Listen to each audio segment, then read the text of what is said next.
SP Balasubrahmanyam తరాలు మారినా మారని గాత్రం.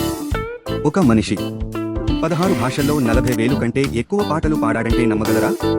ఒక గాత్రం దక్షిణ భారతం నుంచి ఉత్తర భారతం వరకు కోట్లాది మంది హృదయాల్లో శాశ్వతంగా నిలిచిపోయిందంటే హీరోలు మారిపోయారు, తరాలు మారిపోయాయి, కానీ ఆ గాత్రం మాత్రం ఎప్పటికీ మారలేదు. ఆ గాత్రం పేరు శ్రీపతి పండితారాధ్యుల బాలసుబ్రహ్మణ్యం. మనందరి ప్రియమైన ఎస్పీబీ. జూన్ 4, 1946న జన్మించిన ఈ మహానుభావుడు కేవలం ఒక గాయకుడు మాత్రమే కాదు, భారతీయ సంగీత చరిత్రలో ఒక యుగం, ఒక సంస్కృతి, ఒక భావోద్వేగం. బాల్యం నుంచి సంగీత ప్రయాణం వరకు. జూన్ 1946 4న ఆంధ్రప్రదేశ్లోని నెల్లూరులో ఎస్పీబీ జన్మించాడు. అతని తండ్రి సాంబమూర్తి హరికథా కళాకారుడు. ఇంట్లో చిన్నప్పటి నుంచే సంగీత వాతావరణం ఉండేది. అయితే ఆశ్చర్యకరమైన విషయం ఏమిటంటే ఎస్పీబీ సంగీతంలో డిగ్రీ చేయలేదు, సంగీతం నేర్చుకోవడానికి పెద్ద గురుకులాల్లో చదవలేదు. అతను ఇంజనీరింగ్ చదవాలని అనుకున్నాడు, కానీ విధి అతన్ని సంగీత ప్రపంచం వైపు నడిపించింది. చిన్నప్పటి నుంచే పాటలు పాడటం అంటే ఇష్టం. వివిధ సంగీత పోటీల్లో పాల్గొని తన ప్రతిభను నిరూపించుకున్నాడు. ఆ ప్రతిభే అతని జీవితాన్ని పూర్తిగా మార్చేసింది. సినిమా రంగంలో మొదటి అడుగు.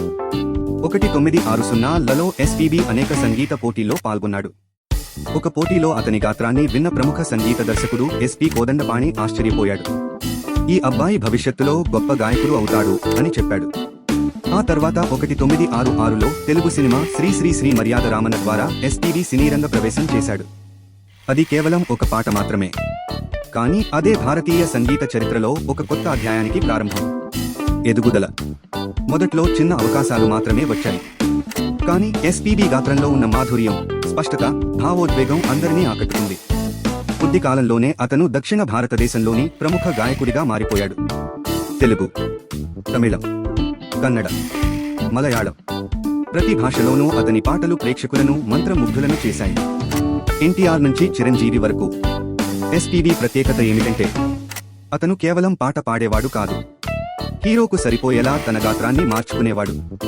ఎన్టీఆర్ కోసం పాడితే ఒక విధంగా, కేఎన్ఆర్ కోసం పాడితే మరో విధంగా, కృష్ణ కోసం వేరేలా, చిరంజీవి కోసం మరో లా. ప్రతి హీరోకు ప్రత్యేకమైన గాత్ర అనుభూతిని ఇచ్చేవాడు. అందుకే ప్రేక్షకులకు హీరో కనిపిస్తే వెనుక వినిపించేది ఎస్పీబీ గాత్రమే. కమల్ హాసన్, రజనీకాంత్, చిరంజీవి, నాగార్జున 1970ల నుంచి 2000ల వరకు వచ్చిన అనేక మంది సూపర్ స్టార్లకు ఎస్పీబీ ప్రధాన గాత్రంగా నిలిచాడు. కమల్ హాసన్, రజనీకాంత్, చిరంజీవి, బాలకృష్ణ, నాగార్జున, వెంకటేష్, సల్మాన్ ఖాన్ ఇలా అనేక మంది నటుల కెరీర్లో ఎస్పీబీ గాత్రం విడదీయరాని భాగమైంది. హిందీలో ఎస్పీబీ సంచలనం. 1989లో వచ్చిన మైనే ప్యార్ కియా చిత్రం ఎస్పీబీ జీవితాన్ని మరో స్థాయికి తీసుకెళ్లింది. సల్మాన్ ఖాన్ కోసం పాడిన పాటలు దేశవ్యాప్తంగా సంచలనం సృష్టించాయి. అతని హిందీ ఉచ్చారణ పరిపూర్ణంగా లేకపోయినా అతని భావోద్వేగం ప్రేక్షకులను కట్టిపడేసింది. దిల్ దీవానా, కబూతర్ జా జా జా వంటి పాటలు ఇప్పటికీ వినిపిస్తూనే ఉంటాయి.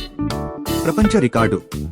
ఎస్పీబీ గురించి మాట్లాడేటప్పుడు ఒక విషయం తప్పనిసరిగా చెప్పాలి, అది అతని అద్భుతమైన రికార్డు. మా కంటెంట్ మీకు నచ్చినట్లు లైక్ చేయండి, షేర్ చేయండి, సబ్స్క్రైబ్ చేయండి.